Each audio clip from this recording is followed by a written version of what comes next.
जो काम पुतिन नहीं कर सके वो एक महिला जासूस करेगी।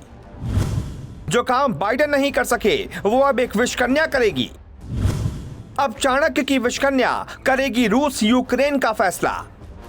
इन 4 तस्वीरों में जो 4 किरदार हैं, उसका नाता रूस और यूक्रेन को लेकर चल रहे ताजा हालातों से है। आलिया और एला चैपमैन दोनों का नाता रूस की जासूसी ब्रिगेड से है, लेकिन रूस यूक्रेन में युद्ध के बीच ये 2 खूबसूरत महिलाएं आपस में भिड़ गईं। एला चैपमैन के नायक हैं पुतिन और आलिया के लिए खलनायक बन गए हैं पुतिन। और इस स्क्रिप्ट में अमेरिका के राष्ट्रपति बाइडेन की एंट्री क्यों हो गई है और उनका किरदार क्या है, एक एक बात आपको बताएंगे। लेकिन उससे पहले आपको हिंदुस्तान के इतिहास की ओर ले चलते हैं। आपको चंद्रगुप्त मौर्य के गुरु चाणक्य की एक सबसे सीक्रेट नीति के बारे में बता देते हैं।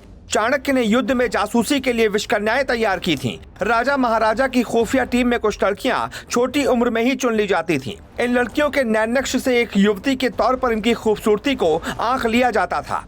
बचपन से ही इनकी ट्रेनिंग शुरू हो जाती थी। इन्हें नाच गाना सिखाया जाता था और इसके साथ ही इन्हें थोड़ा थोड़ा जहर चटाया जाता था। 16-17 साल की उम्र तक पहुंचते पहुंचते तैयार हो जाती थी बेहद खूबसूरत विषकन्या, जो पुरुषों को रिझाने के हर फन में माहिर होती थीं। इनका इस्तेमाल दुश्मन राजा और उसकी सेना की जासूसी के लिए होता था। और ऐसी ही 2 विषकन्याओं की चर्चा आज दुनिया में हो रही है। एक विषकन्या एला चैपमैन रूस में है, तो दूसरी विषकन्या आलिया रोजा बाइडेन के मुल्क अमेरिका के कैलिफोर्निया शहर में है। वो आलिया रोजा जो अपनी अदाओं से पुतिन के दुश्मनों के राज उगलवाती थी, वही आलिया अब पुतिन के खिलाफ क्यों बोल रही है। आखिर कौन है वो आलिया, जान लीजिए।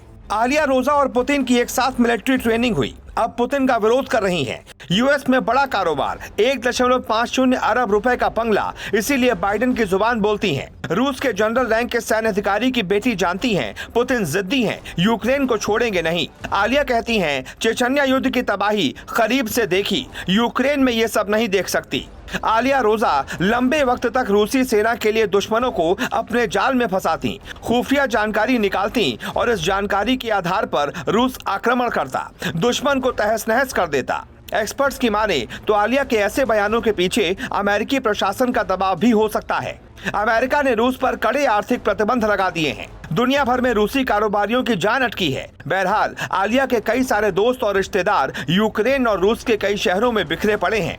वो जानती हैं जब तक यूक्रेन सरेंडर नहीं करेगा, पुतिन का आक्रमण नहीं थमेगा। वहीं आलिया के खिलाफ रूस की एक और खूबसूरत जासूस एना चैपमैन ने मोर्चा खोला। रूस की मॉडलिंग इंडस्ट्री में एना एक बड़ा नाम है। एना चैपमैन ने आलिया को क्या जवाब दिया वो भी आपको बताएंगे। लेकिन इससे पहले आपको बता दें कि इन 2 जासूसों के बीच रूस की एक खतरनाक महिला स्नाइपर भी युद्ध के बीच मीडिया की सुर्खियों में है। रूस की महिला स्नाइपर ल्यूडमिला पावलीचेंको से हिटलर भी खौफ खाता था। लेडी डेथ के नाम से मशहूर इस स्नाइपर ने 309 जर्मन सैनिकों को मार डाला था। सोवियत संघ की रेड आर्मी में इस गोरिल्ला स्नाइपर की चर्चा होती है। दुश्मन कांपते थे। ल्यूडमिला का जन्म यूक्रेन में हुआ था। तब यूक्रेन और रूस अलग अलग नहीं थे, सेना एक थी। आज जमीन का हिस्सा बट गया, यूक्रेन रूस की सेना आमने सामने है। ये बात दूसरे विश्व युद्ध के दौरान की है। अब जब रूस यूक्रेन के बीच युद्ध से दुनिया फिर खतरे में है, रूस की जासूस एना चैपमैन ने पुतिन के एक्शन का समर्थन किया है। अमेरिका की सुरक्षा एजेंसी FBI ने साल 2010 में एना चैपमैन को जासूसी के आरोप में गिरफ्तार किया था। ये तो गनीमत रही कि जासूसों की अदला बदली की लिस्ट में एक नाम उसका भी था। आज एना रूसी एंटरटेनमेंट इंडस्ट्री का बड़ा नाम है। वो अपने राष्ट्र से प्रेम करती हैं। एना का बयान आलिया रोजा को जवाब है। एना कहती हैं रूस में ऐसी राष्ट्रपति पहली बार दिखाई दे रही है। राष्ट्र के प्रति प्रेम का ये मंत्र पुतिन ही नहीं, भारत के प्रधानमंत्री नरेंद्र मोदी की नसों में भी बहता है। बड़ा सवाल ये है रूस यूक्रेन के युद्ध में अब क्या होगा। Bureau report, global Bharat.